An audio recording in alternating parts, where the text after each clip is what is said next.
must be Wednesday night, not Thursday night. Get everything rebooted. See how we go here. Lock and load. Our Twitter feed is back. I got that solved. So it's been a busy week. Lots going on. Can't retire yet. I'll tell you what, we're gonna go all right at it. Gonna go all right at it. Doke. Your numbers rolling in already. That's all nice for an untraditional night for us. Not very good. You feel like you're up, ready to rock and roll? As much as we're going to be. Yeah. Much as we're going to be. All right. Well, let's get this party started. Ladies and gentlemen, boys and girls, special episode. Not really. We just modified our usual night to Wednesday night this week. Dean and Irv Spin Doctors, and welcome to everybody who's going to tune in today, later on today, tomorrow, and in the coming weeks. There's every possibility we'll get 75,000 views of this video. What do you reckon? I reckon we'd be going easy. Easy done. Easy done. Miles in front. Yeah. How are you, Councillor? 74,500 more than the circulation of the Timor Independent House. I might actually start tagging it in those Twitter things that's starting to get a little bit of traction. Yeah, I think So start click, click, click, boom. Okay, let's roll in. My name's Anthony Irvine. I'm a councillor on Temora Shire Council, but the views I express here are mine and mine alone, and not those of Temora Shire Council. And we always try and adhere to the guidelines of free speech for local government. Now, I better get that document. You always try to adhere to the guidelines. I'm not an elected member. I'm Dean McRae, and I'm not an elected member of any damn thing, but I'll absolutely stand up for what I believe is right, and I will stand for free speech. I'm a free speech absolutist. Say a few things that hurt a few feelings, but nobody owns me, nobody's bought me, and nobody controls me.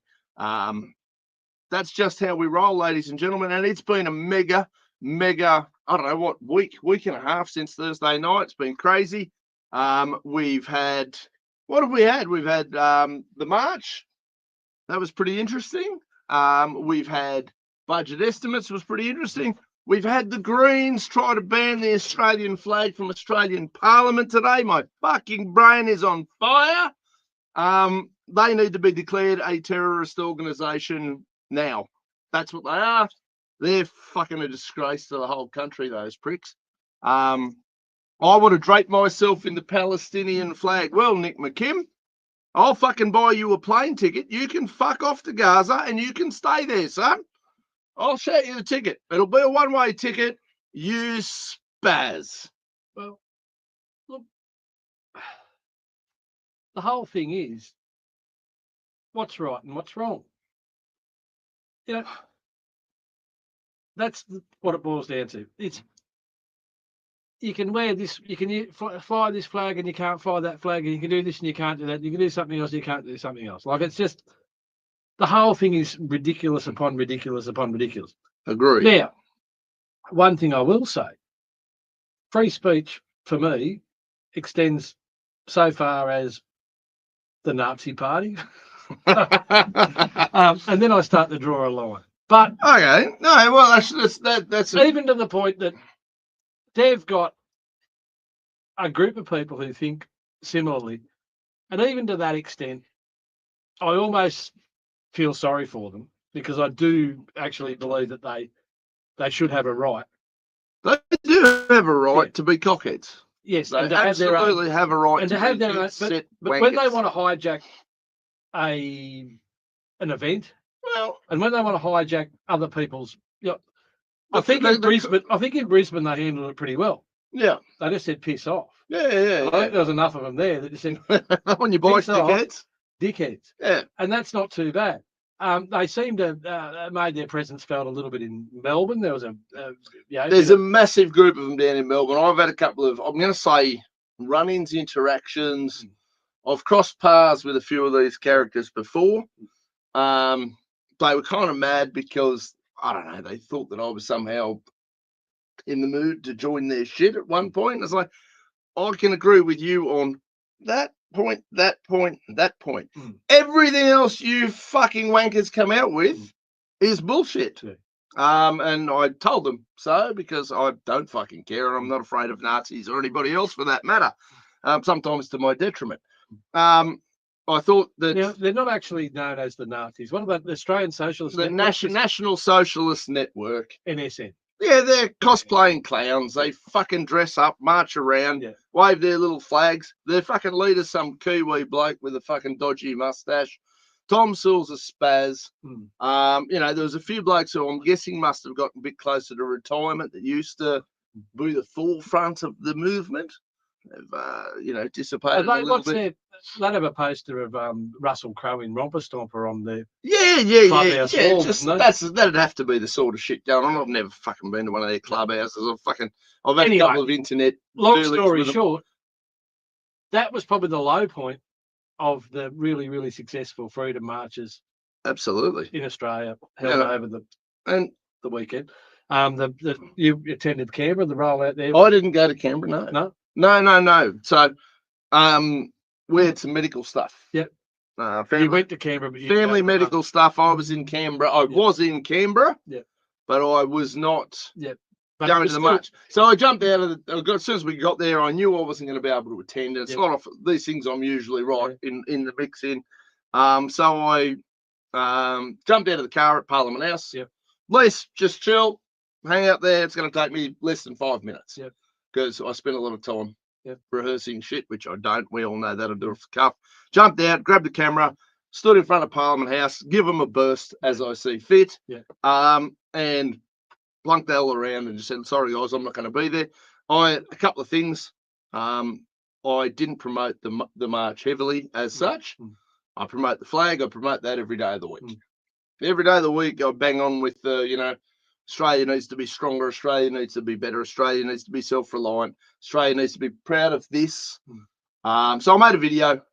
A few people rang me going, fuck, come along. You'd be great. The current circumstances do not involve me taking. You were there for other reasons. I was there for other reasons. Yeah, absolutely. So, but I also, I guess, on my other page, I wasn't promoting the march. I don't know this Beck Freedom. I mean, I think we're Facebook friends, but that doesn't mean anything. We got 2,500, 3,000 friends. That's just a lot of people who you may share some similar values with, and you kind of, it wouldn't be the first time that how many people are friends with you on Facebook that don't say hello to you down the street? There's quite a few of them. It's just the way the world works. So I don't follow know. me. There's people who follow me on Facebook that absolutely hate me guts. I just want I get a lot of that. Absolutely. But I don't know her or that particular crowd well enough for me to have come out and gone, right, I'm all in on it. But I was happy enough to see it happen. I wanted it to be a big success. It was. Yeah. I've certainly sent the message. Oh, I think so. It's been an extraordinary week in that space. When you consider, like, the way that Albo left Ballarat.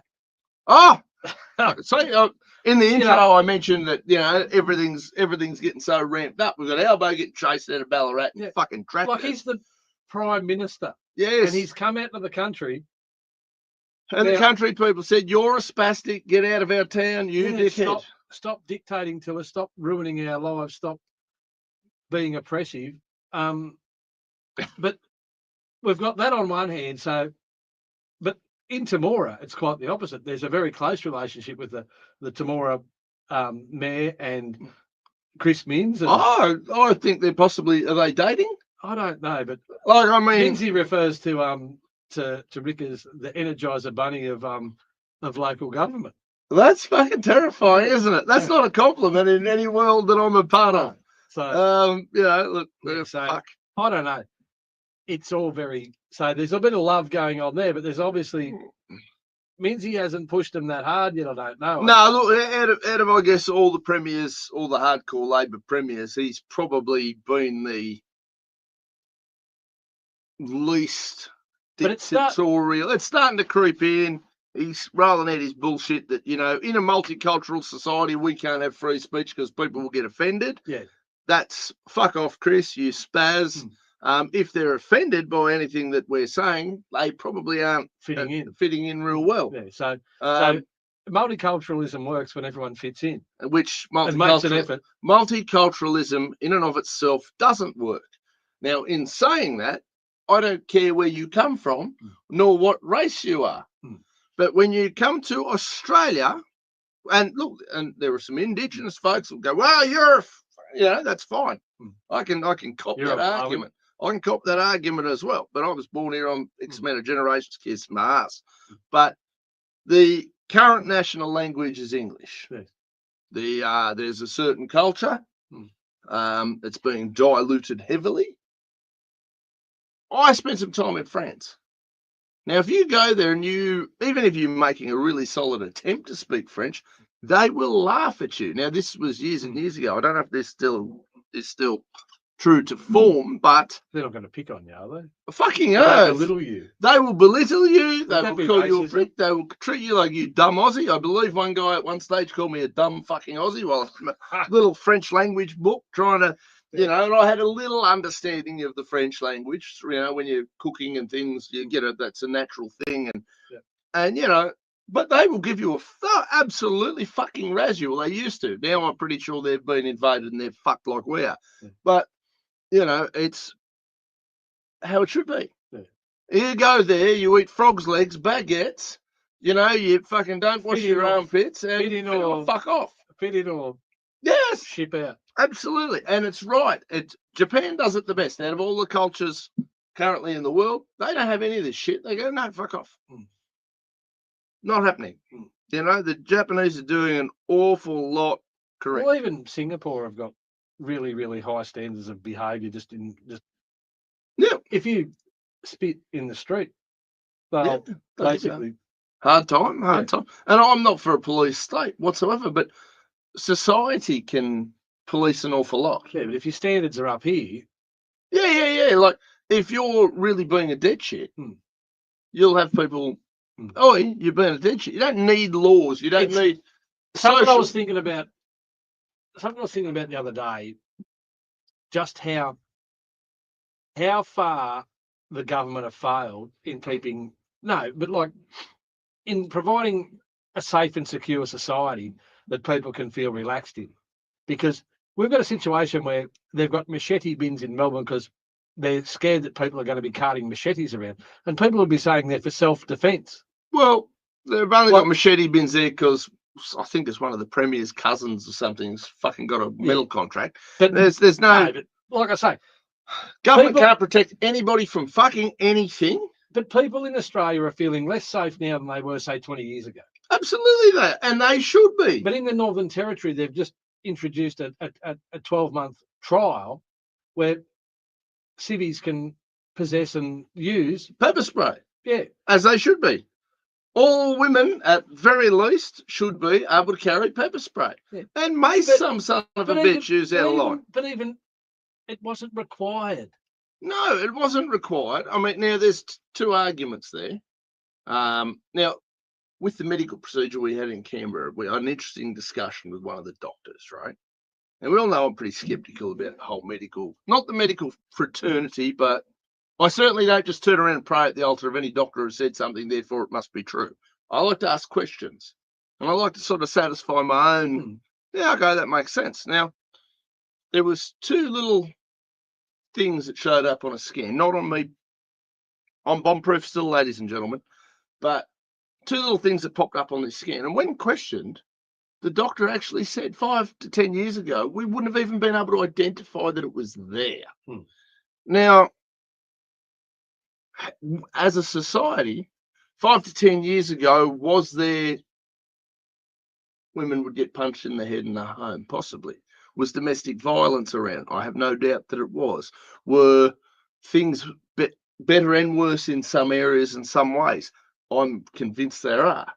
Now we've got these little contraptions here that indicate that it rolls out faster. The other thing that I think makes a massive, massive difference, other than just the immigration. So I'm not going to just say it's just immigration, although I am going to absolutely smash the fuck out of that as we go along.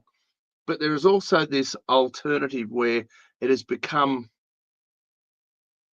profitable in a way and encouraged by our government overlords to have everything. If I have a fight with my wife and we're not getting along, I'm not going to say beat the shit out of her or anything, but we've all seen the scenarios where a lady will go, rah, fuck, whatever. And if I go like that, fuck off, get off me, is that an abusive marriage? Is that violence? Well, maybe not, depending on your interpretation. Now, if that unfolds, now there are payments for women and couples to go, well, the couples don't get anything, but the ladies are eligible to go, I'm in crisis, he is violent, he is dangerous. There's no due process in this space. And I'm sure, again, like everything, there'd be some fuckwits on both sides of the aisle here, but there's no due process. Off you go. You fill out your little form. I think it was $5,000 last time I saw. Here's a $5,000 payment for somebody. True, not true, don't know. They've just decided that I'm fucking in a heightened emotional state because I'm in a dangerous situation. $5,000's quite appealing. And off you go. You spend 3 nights in a shelter and they give you this restart money. Now, that's paying to encourage domestic fucking issues. Now, there are some that need the help for sure. That's exactly right. But there's also, it's an incentive. The last thing you need is someone stuck in an abusive relationship and the only thing stopping them getting out is money. Absolutely. But then on the other side, you don't want people starting domestic shit to go and get their $5,000 from daddy government. So, and that's like, again, from the doctor's perspective, 5 years ago, they wouldn't have known. What are the differences? There's a fucking heap of them. Right? There's so many different issues. Yeah, but we're getting away from the whole idea that the point I made initially was people in Australia feel less safe than they did 20 years ago. Yeah.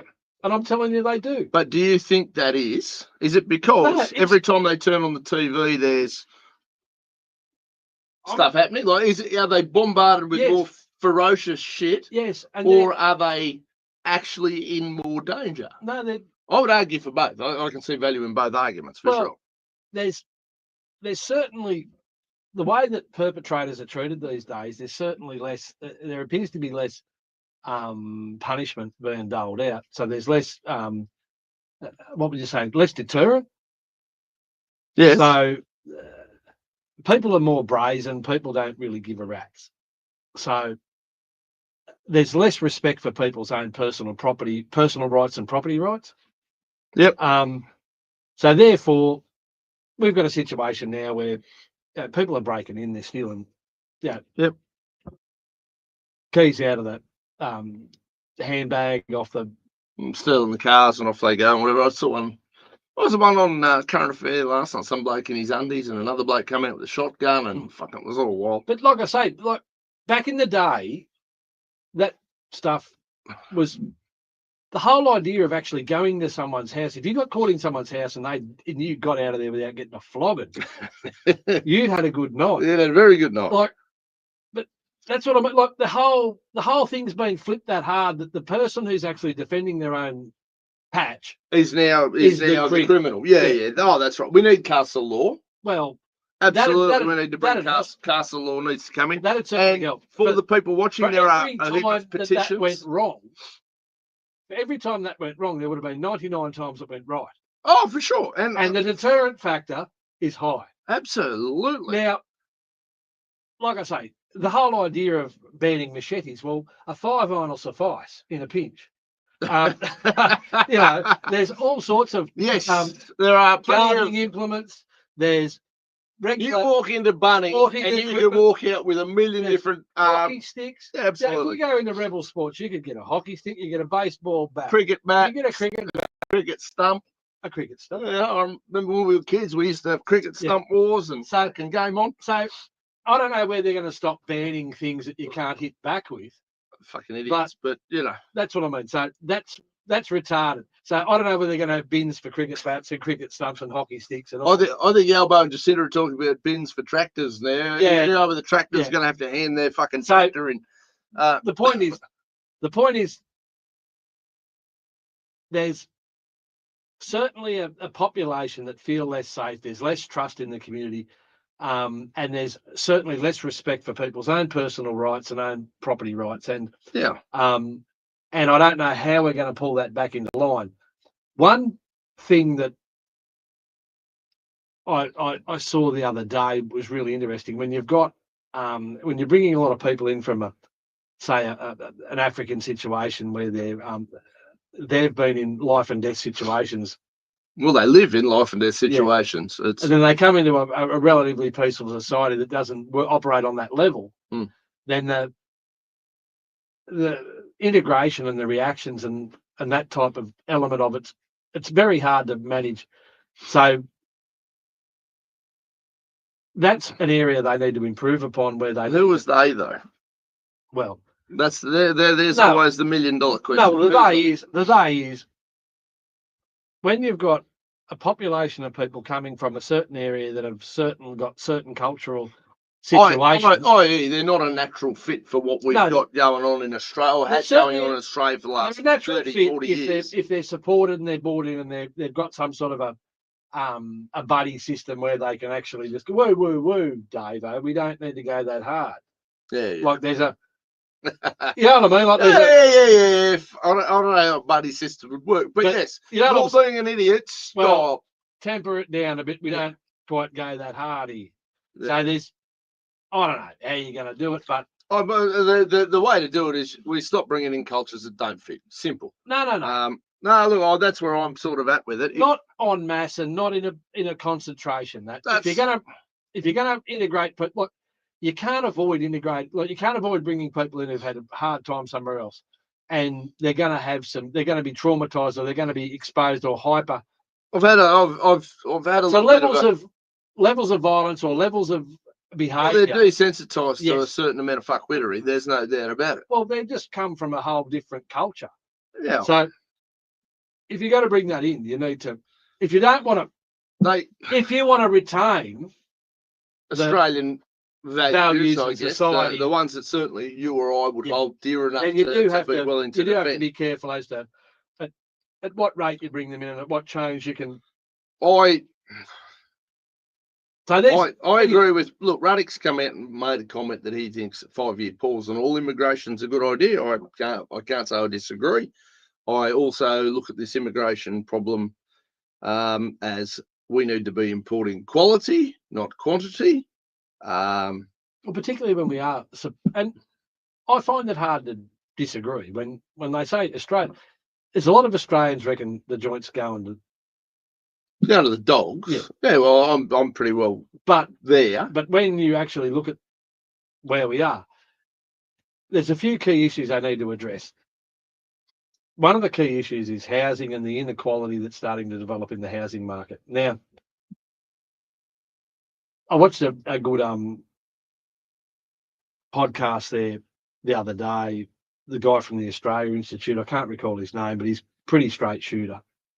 And he basically said, if you choose a career as a carer or a cleaner or someone who's not going to get paid a lot of money, you're basically putting your hand up and saying, I'm never going to own a home in my life in Australia.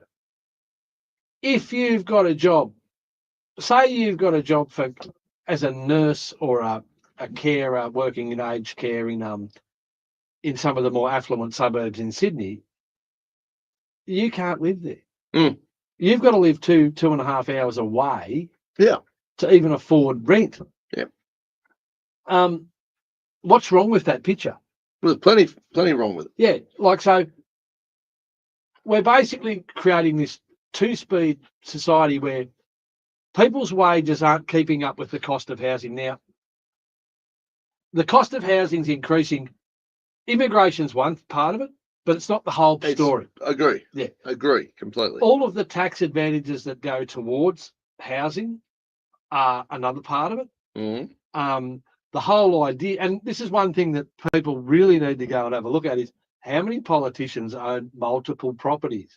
And then you'll start to see why it's structured the way it is. It's structured the way it is, and why there'll be so much resistance to any meaningful change that actually brings some sort of equality or ability or affordability back into the housing sector. Yes. So as this inequality festers and becomes much more apparent, I can see society degrading, and the more equal everyone is, the less reason they've got to be at each other. Yes.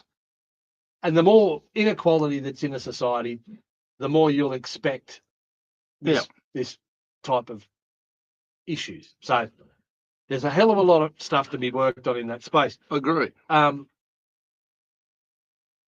We spoke a bit last week about what had gone on down at Paul Punker and the big hype that's been put around the sovereign citizen debate and stuff like that. Yep. There's if you only got to look around this week and they're talking about, the sovereign citizen movement and how terrible it is. But there was a shooting in the States there recently where a tranny Yes. shot some kids in the school. Well, I think they've looked at the last 12 shootings of kids in schools. And there is a certain amount of this gender fucking confusion that's been going on quite a lot of them. Right. So there seems to be evidence pointing that the guns aren't necessarily the problem. It's kids being brainwashed with bullshit and then not knowing how to navigate said bullshit. That's another space, isn't it? It's interesting how the media will hype one side and the other side doesn't get any coverage. Well, that's where we get back to this NSN. Now, I knew who Tom Sewell was, but you could say that I'm fairly integrated into the politics and alternative politics of the country. Yeah. I can name lots and lots of random sort of people in random spaces. I'd heard of Tom Sewell. Oh, there's different people that have little bits of notoriety. There was a guy, Ricardo Bossi. I know Ricardo quite well. Ricardo was getting a fair bit of press there a few years ago. There's another fellow that we know quite well called Andrew Thaler. Andrew Thaler is getting a bit of press at the moment. I've never seen such a wonderful marketing job as I've seen for Tom Sewell over the last couple of weeks. He's on the front of every newspaper, every fucking media outlet, mainstream media outlet, every radio show's talking about this guy. It's the best marketing the NSN has ever had. Don't worry about banning your swastika. You fucking idiots, you're advertising him. You are making him a hero. And you people are dumb as fuck. So you're going to get all the disaffected. All the disaffected now have somebody to look to who's heroically standing up. And if somebody cuts that and makes me look like I'm saying he's a hero, you're a fuckwit, just saying. But that's what they're making him look like. They've put a big beacon above this fucking idiot's head saying, come and pray at the altar of Tom Sewell. Obviously there are going to be people like, I made a video, I called them all cosplaying clowns and basically told them to pack their shit and fuck off. But there are other people who are looking for somebody to lead them. Now he's all over the media. He's giving the Premier shit to her face. And she's going, Nazis have no place here. I'm not scared of you. By the way, he's all over every fucking mainstream media outlet. How in the world and it's not like he's not a known quantity in Melbourne. Melbourne's such a shithole, right, in this context. There's protests every fucking week. Every day there's Palestinian protests. There's fucking protests, hunger strikes for, But there weren't any protests when COVID was on. Everyone stayed at home. Yes.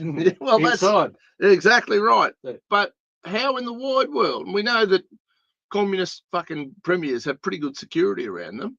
It's not like it was some average looking bloke just wandered by who they'd never heard of. He wasn't on anybody's fucking radar.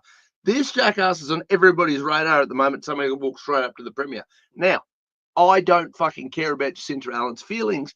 I hope her feelings was hurt because she is a communist shithead. But he is a Nazi shithead, and we've got shitheads all around. How in the fuck did he get that close to her without security going, hang on, whoa, we know you, fuck off, mate. That was allowed to happen. Had to have been allowed. There was not a chance in the wide world it was an accident. It was no chance that it was a maybe. That was deliberately, it was planted, it was organised, and it's an absolute setup. He's becoming super famous. She can go, I'm against the Nazis. He's going fucking bullshit, and that's where we're at. Let's go back and compare that to when the producer for Friendly Geordies went up to John Barilaro in the street, and the producer for Friendly Geordies is about 4'6", weighs about 60 kilos. Yep. And asked John Barilaro a couple of questions. John blew him off, jumped in the car, And later that afternoon, the fixated persons unit around at his place in Dulwich Hill, Yep, that's exactly my point. dropped There's him on the deck, and not a chance. It was, Mm. just not a fucking hope in hell. Yeah. And anybody who's watching mainstream media, and, oh, how outrageous that he did that. Mm. There's not a way that was an accident. It was allowed or encouraged or even pre-agreed. I would go as far as to say that. Yeah. And they can go, oh, that's a bit of, conspiracy, whatever. No bullshit, right? She's got solid security. He is a very, very well-known entity. And it's not like he was fucking getting around incognito. He's stomping around in his little black fucking costume, like, not a chance. It was just not a chance under any fucking circumstances was that not at least allowed to happen. Yeah. Dead set wankers. Oh, put a line through that. The marches were good. It was good to see all the people turn out. I think the government have got a very strong message now that the silent majority have now spoken. And the silent majority have said, maybe you need to move up a bit on this immigration and we need to just manage it a little bit more sensibly. And we're getting a bit pissed off when we can't afford a house in our own country. Yes. So either put our wages up or find a way of making our houses affordable. Well, and you can't just magically put wages up. I mean, that's but you can. But you can, But we've got to find some mechanism to make houses affordable again. Yeah. So there's a situation where, and if you go back and you can get any graph, and I can find a graph for you now. I love graphs. If you said housing affordability, Australia, 20 years graph.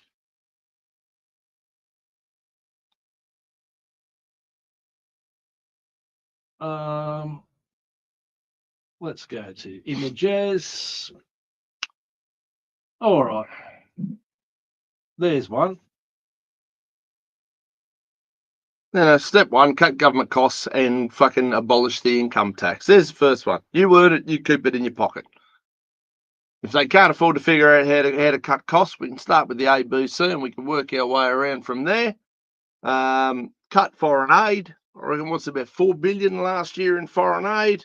They steal enough from the cigarette smokers and the alcohol drinkers to fund the difference. Fuck them. This graph has come from Macro Business. Here's 2009 up to 2023. So we're talking about 14 years. Yep. Which is a pretty fair snapshot. Yep. This started to really manifest in about 2000. Well, but so what happened in 2008 that might have been significant? 2008, 2009. GFC hit here, all of a sudden, woof. Oh, hang on, fuck. World settles down a little bit. Oh, fuck, we'll just creep it up here, creep it up here, creep it up here. But look at this. This is real household disposable income per capita. Mm. And that's the disposable income, flat line, against real housing prices. There's a divergence. Look at this. That's massive. That's called a divergence. When you've got a graph that goes like that. Yes. Now, you can't tell me that we haven't had ScoMo and Ruddy, Kevin 07 and Julia and Sped 1, Sped 2, Sped 3. Here a tard, there a tard, everything's a retard. Tony Abbott. They've all seen this happening. And none of them have done a thing. Unfolding under their watch. Yep. And here we are where disposable incomes are here, housing prices are here, and once upon a time they used to have a very close relationship. Yes. If you looked at that graph over 50 years,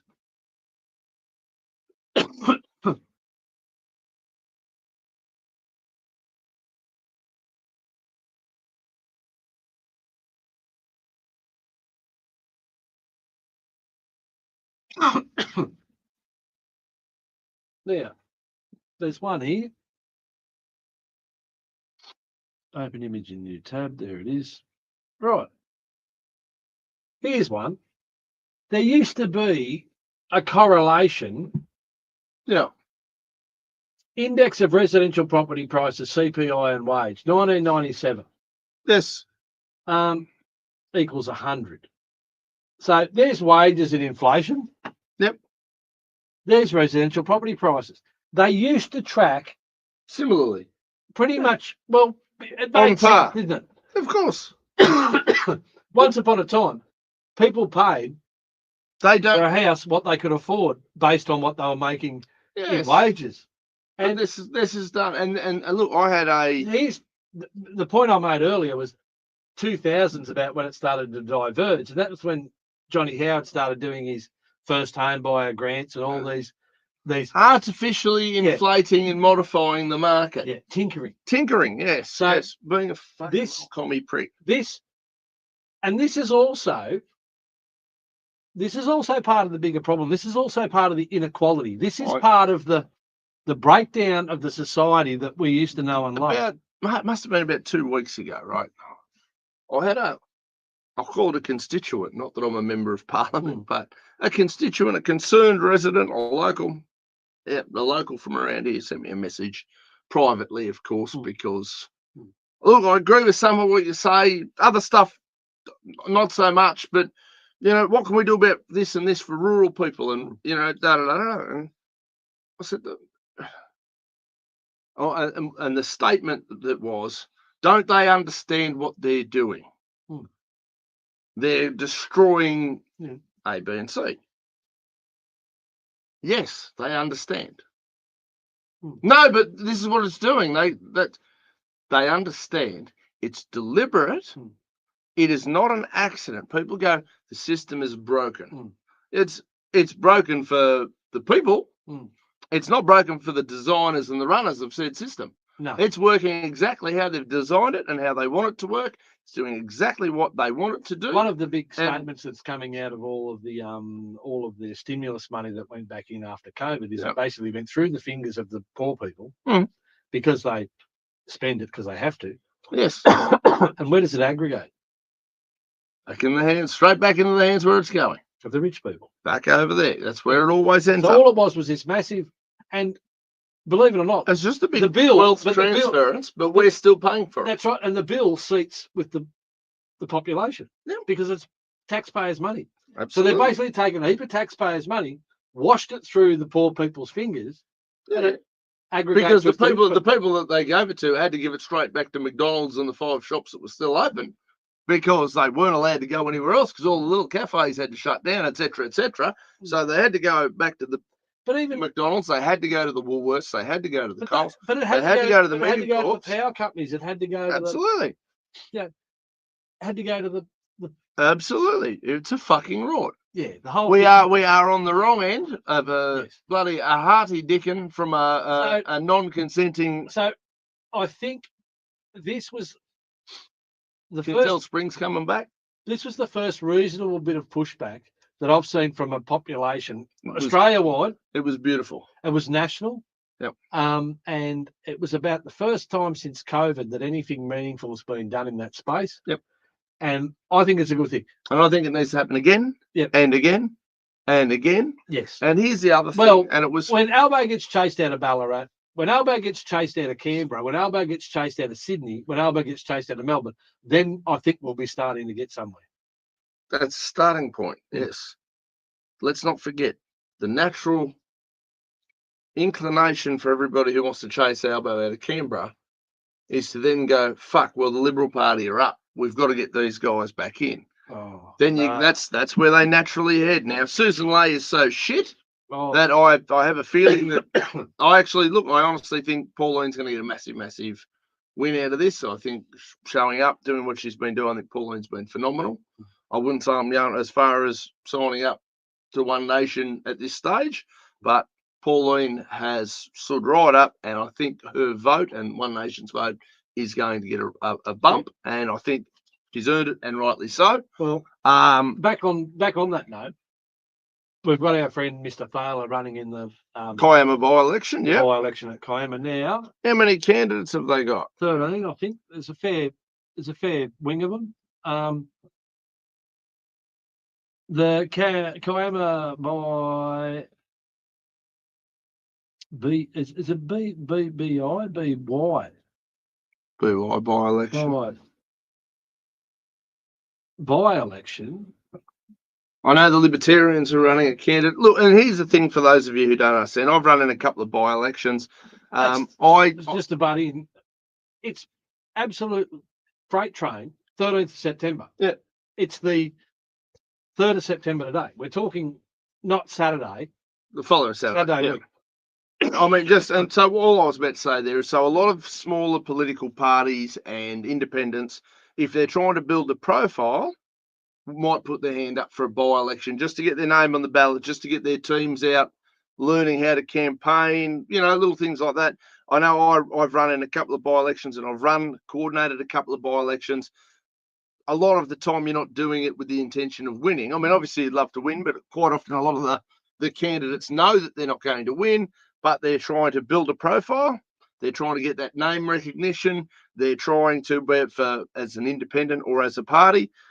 Sometimes they just want to bang a drum. So by-elections have multiple purposes, political purposes, I guess, if you're in that arena. So, it's not all good, not all bad, just is how the system's set up, and yes, the system is rigged. 13, right? What parties have we got? We've got Greens. Okay, well, they're terrorists. They Liberal, not far from being terrorists. So independent. Yeah. Legalised cannabis. Yeah. Sustainable I'm all for Australia. legalising it, to be fair, just so that I'm on the record. Independent, Sustainable Australia. Yep, okay. So they independent with a few things on occasion. Independent, Shooters, Fishers and Farmers. Yeah. Libertarian. Good, yep. Now, I don't know him, so I can't endorse the Animal candidate. Justice. Well, they're generally lunatics. Independent, Labor. Labor's last. There you go. That's not the ballot draw, though, is it? That's just the list of candidates. So. I don't know. I think it has the ballot draw been done. It has. Yeah, candidates are displayed in ballot paper draw order. Yeah, so right. Mr. Thaler's third on the So who's the first? Who got first? The donkey vote, and the other bit of I guess. The Greens got first. Liberals got second. So look, as a bit of a rule of thumb, just again. As a bit of a rule of thumb, they usually reckon that getting number one on a ballot, with Australians being lazy fuckers who just tick the first box, so to speak, is worth about 4% to a candidate. So quite often, everybody wants to be number one on the ballot, and that is the reason it automatically, in theory, gives you about 4% head start on everybody else, just because the apathetic go, oh, well, 1, 2, 3, 4, they'll go down the line. That's why I always recommend fucking pay attention. Please pay attention when you vote. And I know I've got some friends who go, voting's a waste of time and voting's buying into a corrupt system. Sure, I don't disagree, but you know what? If you're going to be in there anyway, at least try and direct your votes to somebody who's not a scumbag. Just try. Do your very best. I understand the donkey vote. Donkey vote's a waste of time because you keep drawing dicks on ballots, and guess what? We keep getting dicks in Parliament. Therefore, maybe it's worth taking your time to try and pick the least worst, I guess, option to help get them in there, get less shit politicians in the building.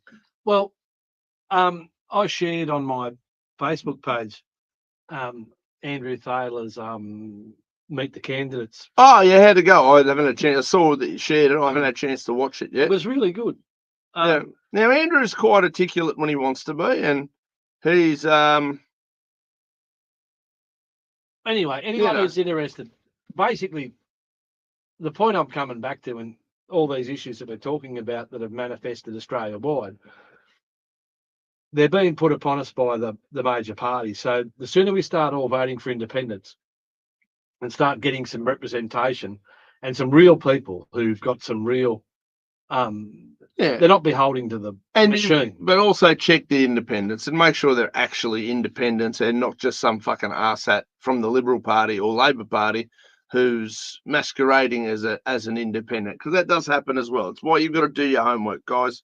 I know homework sucks, and I know a lot of you hate voting, but do your homework, because we keep getting assholes. We Yes. keep getting highly incompetent, trough-dwelling fucking assholes who Well, are taking us all for a ride. But there's a bit of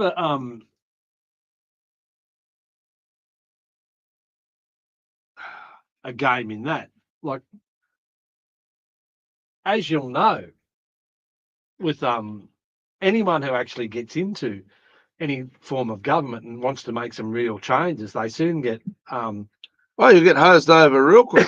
yeah, I know a bloke who ran for council at a local council, and all they did was throw codes of conduct at him and try and besmirch his fine reputation and make his life hell. Well, that'll teach him for having a fine reputation and getting into. If you're going to roll around with fucking pigs in the mud, eventually you got to work out the pigs like it. That'll teach him for trying to actually just make some meaningful change in his own community, won't it? Absolutely. So You know your role and shut your damn mouth. That's how it's got to work. that's how it works when you got the gang involved. That's what it is, and Yeah. it's gang warfare. Let's not forget that. Big local news. Yes. What have I done? Was So- it me? Did I do it? No, Oh goodness. there's something it has been a fairly reasonably large news. There was a push to establish a multi-discipline shooting complex Yep. to the north of Temora, out past Trungley Hall, to the point that one of the associations that represent shooters in Australia, Sporting Shooters Association of Australia, SSAA, purchased land. Oh, so okay, they own the land. Yeah. So they bought land, they did a DA, they secured $267,000 in state government funding. Right. So they were well and truly on the track. There was a lot of local support for it. Yeah. Well, today the disappointing news has come through.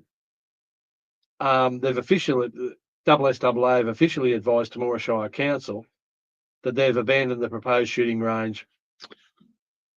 Did they give a reason for abandoning said shooting range? There's a letter here from a fellow called Peter Zach, SZAAK, Zach. That's all I'm going to announce it as. This isn't marked confidential. Good morning to who it is writing to advise that the SSAA New South Wales will no longer be proceeding with the Temora Sport Shooting Complex project, generously supported by the Honourable Steph Cook through the New South Wales Department of Planning, Industry and Environment Regional Development Funding Program. The decision has not been made lightly and follows careful internal consideration, particularly around strict government project delivery times, which have become unachievable due to a combination of resource limitations, prolonged weather impacts in the region, and an ongoing shortage of trades and civil contractors. Now, this has been going on. I think they got their DA approved in 2018. So we're talking 7 years pre-COVID. Yeah, right. So let's just look at these reasons. Mm. Strict government project delivery timelines. In other words, if you don't deliver a project that you've got grant funding for in a certain amount of time, You got to give the money back. yeah, but when they've had the money since 2018, Yep. fair call. Mm. Because it's 2025. Yeah. That's 7 years. Well, I don't want to be rude, but like Resource a limitations, shooting complex shouldn't be that complex. prolonged weather impacts in the region. Well, no, I don't know about that one. we have weather every day. Yes. So there is prolonged weather. Maybe it's climate change. Don't know. But we certainly haven't had any flooding, and this is on a ironbark ridge, to my knowledge. It isn't flood prone. Yeah, right. Okay. An ongoing shortage of trades and civil contractors. Well, An element of that. but there was no, you could have got it done over COVID. You could have got it done 100 times over. You could have, it's not, they're not building inland rail. No, I wouldn't have thought so. I mean, I don't attend a lot of shooting ranges, but I just know, say, Fuller's Earth Moving, if Temora could go out there with a dozer and a scraper and a bit of gear, and I reckon if they could knock it together in a month, yes. be sitting around on there. Anyway, Okay. I don't know. These are just the reasons that have been put forward by the association. Yeah. So they've said weather, resource limitations, shortage of trades and civil contractors. Together, these factors have created significant logistical challenges that have made the original scope and delivery expectations unworkable. They remain grateful for the support. They understand it's disappointing not to be moving forward. They believe this is the most responsible course of action at this time. SSAA New South Wales remains committed to working constructively with government and local stakeholders within New South Wales on initiatives that align with our objectives and deliver positive outcomes for the shooting sports community. So they've told Steph they're going to give all the money back. Anyway, that's the nuts and bolts of it. So that's pretty disappointing. I know that there are a lot of local individuals who actually put their hand in their own pockets. Yeah, okay. And donated. So I don't know how they go about getting their dollars back. That's a bit wild, isn't it? Where the money is, and so it's disappointing. It is. But anyway, that's life. What else has been going on? So in your council role, what else has been in the mix? Well, we spoke last week. They've just released the model code of meeting practice. Yep. Well, I love how diligent they are at releasing stuff. What they haven't released is the code of conduct. Yeah. What they have done is there's been a press release. OLG. Circular. Pardon me.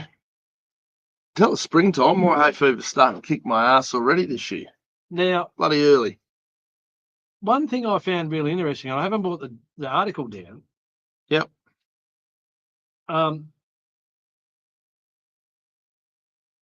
That's the model meeting code. Now, there was a media release. Right.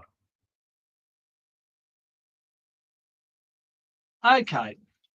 Monday was September 1. And there's a media release from the Office of Local Government. Here it is. Councillors to face stronger penalties and faster hearings under proposed laws. Now, this was posted by the Office of Local Government on September 1. I've got a page out of the Sunday Telegraph upstairs on the table. And the Sunday Telegraph have got ostensibly what's in this article. And they had access to that on Sunday. Yeah, right. Now, what they're basically saying is councillors accused of significant misconduct will have proceedings commenced against them in the Land and Environment Court under planned changes by the Minns Labor government as part of the overhaul of the broken councillor conduct framework. Now, that's for significant misconduct. What counts as significant? Well, you've heard a couple of people's feelings. No. You have? That won't be. No, I know you have. Well, I have no doubt that the mayor has cried. Well, therefore, I don't know. Off the code of conduct land. I never seen the soggy Kleenexes coming out of his bedroom. Didn't you? I don't know that that's a bad tears. That Jesus, the proposed reforms will cut through. Blah blah blah. Anyway, what they've done is they've put this press release out. They've fed it to the Sunday Telegraph prior. The joint's leaking like a sieve because the Sunday Telegraph had this whole story. Yeah. Before it was released to councillors and those folks that are probably, in the mix to, I don't know what's going on, you reckon? But even to the people that it affects the most. And I think the timing's a bit interesting because the Office of Local Government were at budget estimates on Tuesday. Yep. So. And they do a fair bit of that, don't they? Well, they do it once a year. And obviously, Mr. Honig's under pressure to release the code of conduct because that's been his platform of his whole. He did come out strongly suggesting that that's what he was going to be all about. And even in that press release, they refer to the existing code of conduct as broken. Fine. It's a broken process. Understatement of the year, but anyway. But they're still utilising it.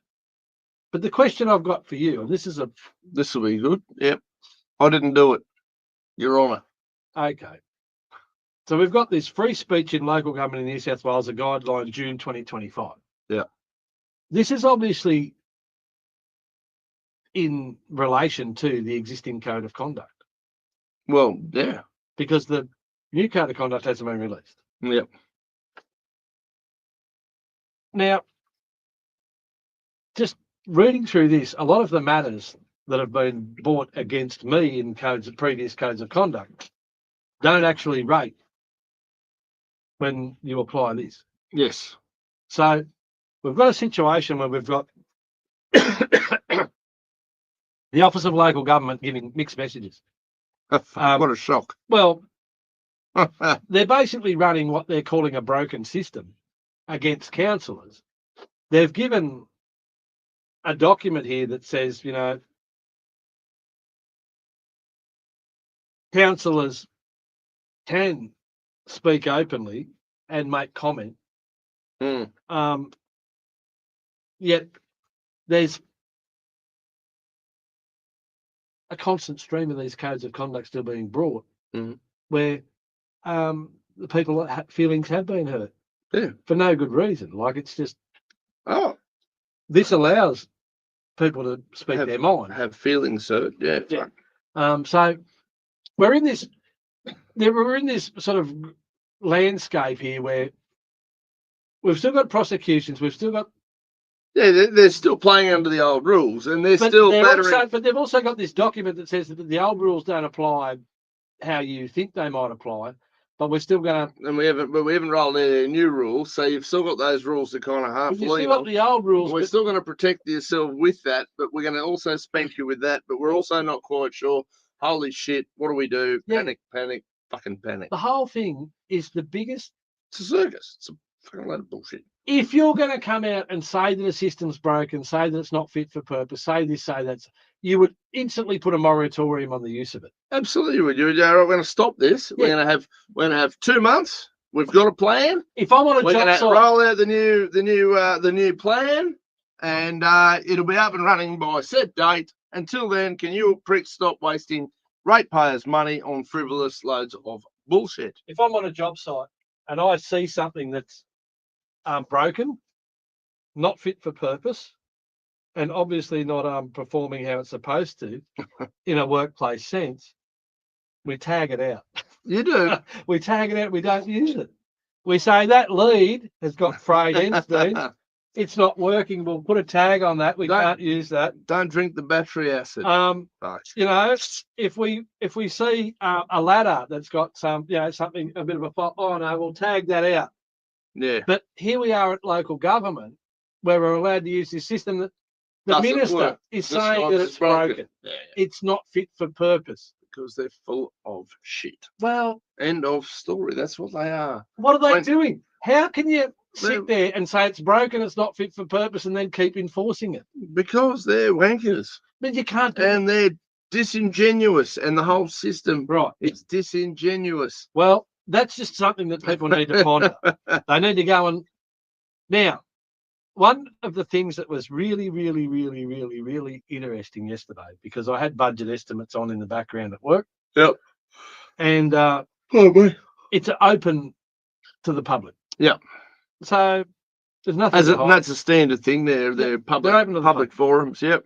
So the cameras were on the minister, and the doors into the hearing room were open, as they should be. Yes, if it's an open hearing, as it should be. And our friend Andrew Thaler and his wife walked through those doors, and you could see people. Oh, pooing their pants? No, just okay. Yeah, right. Oh, that's a surprise. Anyway, would you believe that they'd only probably been there 10 minutes, and all of a sudden there was this adjournment called, and the recording cuts off. And that's when the pooing of pants. Then there was basically, you know, test screen pattern for whatever, yeah. 10 or 15 minutes, and they resumed. And the meeting had been closed, and everyone who wasn't part of the process was asked to leave. What's the legislation on that? Well, we don't know. There was nothing said at the recommencement of the live stream as to the reasoning why. So have you spoken to Andrew by any chance on the matter? Did he? No, they just asked everyone to up and out, and then they shut the meeting, and they just snuck into another room that looked very similar, or they just locked the door and said, "Fuck yes, you're not coming back in." You're not coming back in. Yeah, right. So- Did Mr. Thaler kick up a stink in his usual style, or No, he copped it pretty sweet. did he? But there were other people there that were also asked to leave, and they'd be sitting there going, Yeah. Corrupt. I'm Well, sorry, but that's what it is. It's but- corrupt and it's cowardice. how can an open public meeting, like, there's no grounds being given as to why this has been closed. We said so. But that's not good enough. Well, apparently it's good enough for them. And unless somebody calls them out on it and Well, rolls it out hard, that's good enough for them. They get away with it, and business is fucking usual. what happens is it takes them generally a couple of days just to tidy up the loose ends and get them published up on YouTube. So you can get the link, you can access the link from the parliamentary website on the day when it's Yeah. live. And then I They bet take you the that comments are turned off on the bottom of that video when it goes up. so it'll be interesting to see anyway, just what goes on there. There was some really interesting comment on the made throughout the course of the day. It was pretty interesting stuff. Mr. Latham asked some very pointed questions of the minister at one period regarding some statements made by the deputy secretary of Fair the to say he's Department one of the hardest working blokes in Parliament. He actually is in there working. Well, it's interesting when you put into the context that there is actually a parliamentary inquiry into some goings on at Bayside Council. Is anybody surprised? Well, there's also the councillor from Parramatta who won Oh, is this? Yes. a matter in the Supreme Court and had a Yep. code of conduct overturned. As they should be. Most of them, fucking from what I understand, should be overturned. The large majority of the ones that have been filed in the last decade Yes, but have seemingly been completely frivolous nonsense. the big issue, of course, is this individual councillor expended the sum in the range of about $80,000, I think, in their own defence. Not good Now, that's probably not available or for everybody. conceivable Yes. for the average councillor, particularly a country councillor who some councillors might get 50 or 60,000 bucks a year. Yeah. And they can actually realistically say, well, I can meet the costs of these legal matters out of my Yeah. It can come out of the stipend, or what the Council official pay. term is. Yeah. a councillor in Temora Shire Council gets about $1,050 a month. Yep. So you're talking about $12,600 a year. Yeah. If you're going to spend $80,000 defending yourself against these bullshit matters in the Supreme Court, It's a costly process. it's a big ask, isn't it? Absolutely. No one really wants to take a second mortgage out on their home. To To pick defend- a fight with council fuckwits. Well, particularly when they don't have to meet any costs out of their own pocket. It's all the Well, they're all busy the- spending our money, all wasting the our bills money. are basically met by the community. Yeah. So It's there's a bit interesting, of- that. Yeah, so there's a little bit of unfairness to Oh, my mind in that. I think it's a complete shit show, but Latham Whitworth, that are shooting range. That's pretty much everything on mine. yeah, right. So, did you have any? Was there no meetings this week? No major stories coming out. Nothing exciting going on in that space. Did Temora Shire Council organise a march in support of the Australian flag and limiting immigration No. this weekend? No, they didn't. I did have a couple of locals message me privately going, "Are you organising anything for, for this march?" And obviously, I was in Canberra, so I couldn't. Otherwise, I would have been quite happy to organise something. I'm also quite happy to say that, I think that should be every day in Australia. You should be flying your own flag. And Look, the media space was dominated by Mayor Rick Furman. Look, here's a headline from the Daily Advertiser. How Riverina Mayor dubbed an Energizer Bunny is helping get Bush voices heard. Now, here's our own illustrious Mayor, we did. Rick Furman, with his Boyfriend. best mate, Minzy. Mm. It's like Mork and Mindy, Dork and Minzy, isn't it? It's, Dork and Minty, yeah, man, fuck. I'll get the AI onto that.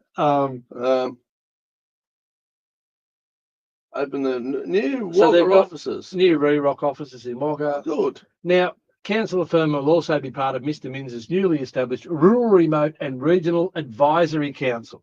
How many more fuckwit conventions do we need for these organisations? We want to cut government. We want to cut lots of it. Well, a popular river and a man described as an energizer bunny will help take charge of a dedicated advisory group that will help the state government better understand the challenges facing people in the bush.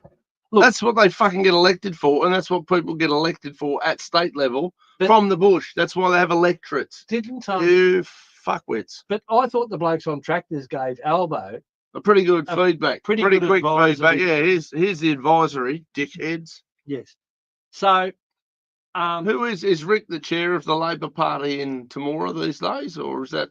well, they're certainly getting along famously. I mean, you know, I'm Um, imagining next election we're going to see him in a red shirt at the front of the town hall. I don't know, but he's look. Michael would have to be, but his feelings would be hurt. The Sure, thing is, it's like losing a long lost friend but or a puppy that piddles on your leg every so often.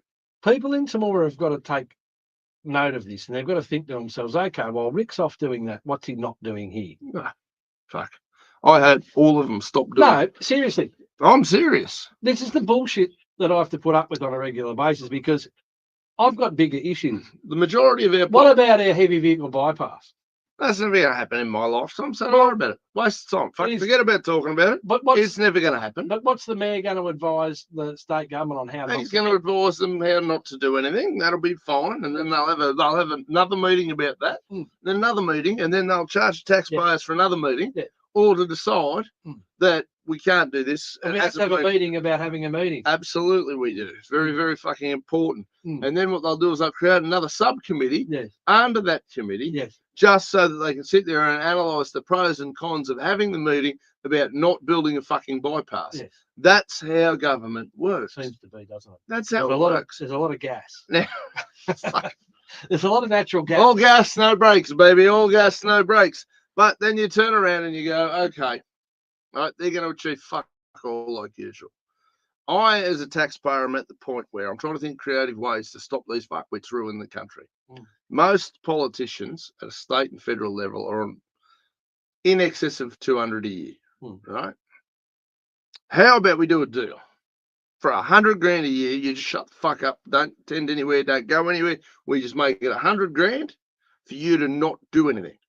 Now you can have your 200 grand and be really fucking annoying and have to do all this work.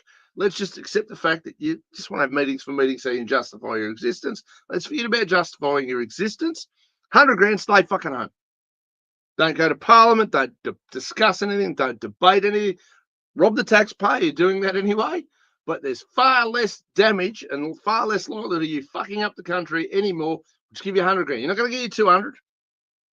I'm not going to give you the 200. You just have 100 grand, stay up. Yeah, but even the whole thing is just that broken. Someone was talking about that the other day, and they just said, you know, you've got people running these multi-million-dollar businesses that never run a business in their whole life. Yeah. They've got no idea. These people are making decisions. They've got no idea. Yeah. Even at Temora level, you've got people who've never driven a truck telling people where the road trains are. Best way to drive trucks. Yeah, and they haven't got a clue. Bullshit. Look, that's where we're at, and It's pretty inspiring, really. look, the biggest concern from a Temora perspective is while Rick's off gallivanting around the countryside and his meetings advising Minzy of how to run that shit, there's a hell of a lot of stuff around Temora that probably should be done a bit better. Oh, fuck. So, look, I don't know. I think there's an element of that I kind of like. You fuck off and go and well, that'd be annoy helpful. Go and annoy that prick. Just go and annoy that prick for a little Anyway, while. so that's a bit of a circus. Mills is a spastic, and the Labor Party are a disaster. The Liberal Party are a disaster. The Greens are a terrorist organisation. I think that's just where I'm at. Did you see the thing with Jacinta this afternoon in Parliament? No. She went in draped in the Australian flags. That silly Nick McKim from the Greens got up and point of order, you can't have props. It's not a fucking prop, it's the Australian flag, you dead shit. So he's forced her to have it removed on the basis of, well, if she's allowed to wear that, I should be allowed to wear the Palestinian, drape myself in the Palestinian flag in this chamber. So I'm just done with those pricks. There's no more, oh, look, they're just a little confused or they're just a little bit whatever. They're fuckwits. They are terrorists. That's where if you put your hand up to, hang out with the Greens, you're a terrorist and you can get fucked. This whole Palestinian thing, I'm over that shit, right? Horrible stuff going on in World War, whatever the fuck we want to call this. Absolutely, yes. Benjamin Netanyahu is a complete gangster. Trump's a gangster. Putin's a gangster. What's his name? It's Chinese bloke, Xi Jinping. Gangsters, they're all fucking gangsters. Just so happens that, our Prime Minister's the least competent gangster on the planet. He just happened to get there because Australians are so fucking hopeless. And yes, they're all doing some fucking wild shit. Kids die, poor people die. That's what happens in all these circumstances. But to crap on, just shove your Palestinian flag up your bum.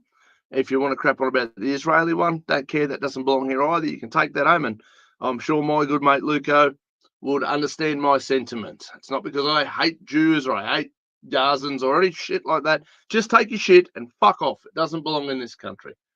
I'm not having, you guys fight your bullshit wars in this country. If you want to do it, fuck off over there.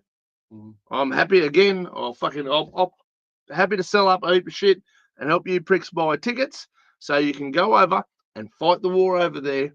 Go and do it. Do whatever you want. Save the bloody, is there a genocide? I reckon it is pretty genocidal. Absolutely. I'm not saying it's not. But don't bring that shit here. Fuck off. And I that's where I'm at with it. I'm just done with these pricks. A lot of it's distraction. A lot of it's just...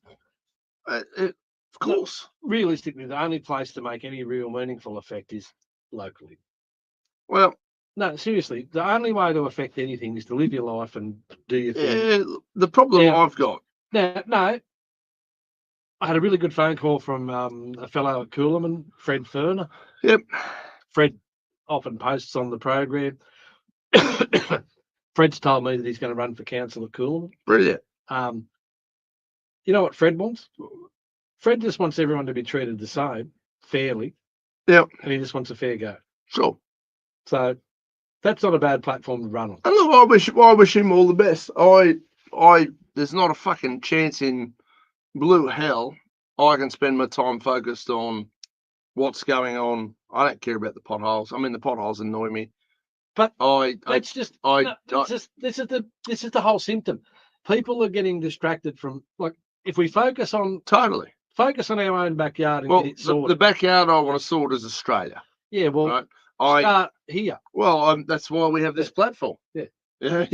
We have this platform. There are some great councillors Australia-wide who have done it. I'm happy to try and platform. I'm happy to try and support them. Well, I know that I personally find it very, very hard unless I'm just going to defund the entire local council, which I'm happy to produce. Clearly in the budget estimates, it was stated by one of the committee members there that local government is an arm of the state government. Yeah, of course it is. All we are is, for anyone who didn't know, local government isn't local, it's state government, just an arm of state government. That's okay. So that's all it's ever been. Pop that bubble, not a third burst that myth. Yes. So don't think for a second that the local councillors are giving you representation at a local level. No, we're just the scapegoats that we get to deliver the bad news, and any difficult decision we get to make to basically protect the state government from whatever having to make bad decisions. Yeah, that's right. So it's a distraction. So realistically, any problems that occur at state government, at local government, are state government problems. Any issues that are occurring locally are a state government problem. So there,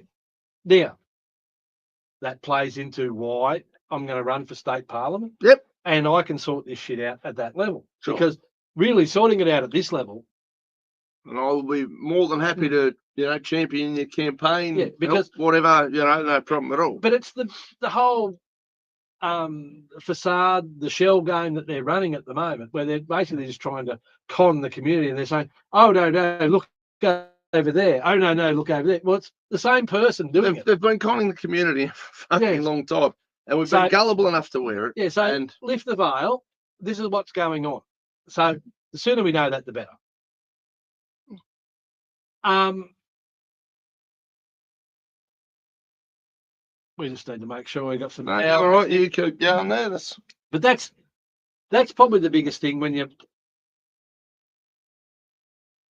the whole thing appears to be very, very hang on. You need some power. I'll get that sorted. Yeah, well, that's interesting. A little bit of power is always nice. Don't know what's going on there. It says the energy saver's on. She's all plugged in. Is your power board working? Everything seems to be. Yeah, right. I paid the power bill. Did you? What'd you do that for? That's a Um, risky business this day and age. Everything's connected. Everything's connected. Oh, maybe We haven't got an overload. well, oh well, we're going to run out of power any second, ladies and gentlemen. All right. Well, anyway, people of Coolum Shire Council, get behind Fred. He's going to run a campaign. He's going to run for council next time. Anyone who has got the wherewithal and the gumption to actually put themselves forward, and if he's going to run on a platform where he just wants everyone to have a fair go, well, That's a fair platform, man. I can't fault him. And again, if you're not sure, if you don't think you got the medal, if you don't think you got what it takes, more than happy to kind of help you through it, all that sort of stuff. It is a arduous process. Anyway. Yeah, we'll work it out. Look, the biggest issue is it's the people who don't want people to have a fair go that stand in the road. Absolutely. Rules for thee and not for me. That's exactly right. So that's pretty much Fred's come into some sort of a conflict with Coolum Shire Council because he's trying to do a development over there. Yeah. He believes he's being treated differently to others. Yeah. Some of that's come out. It's caused a bit of ructions in the community.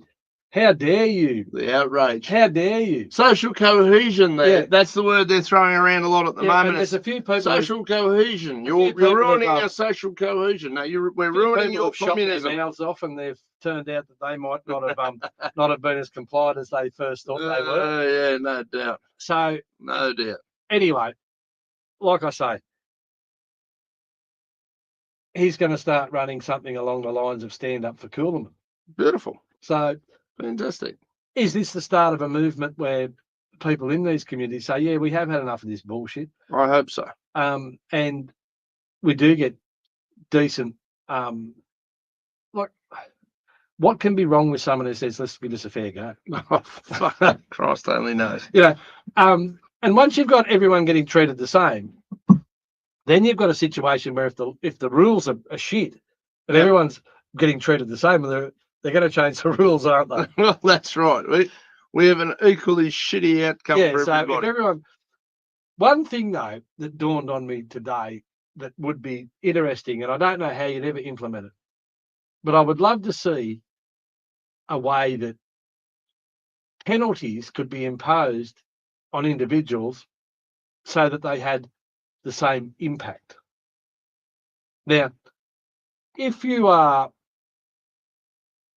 a person of very limited means and you get a fine for not wearing your seatbelt in your car, and it's $250 and you're on $300 a week, yeah, and you're going behind and you can't afford, dirt to put in your sandwich.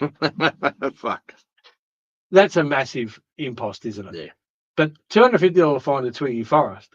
There's nothing. That's right. No. So if he got fined $25 million for the same offence. Yeah. Like a ratio of that makes sense. It's a bit like when people compare the gun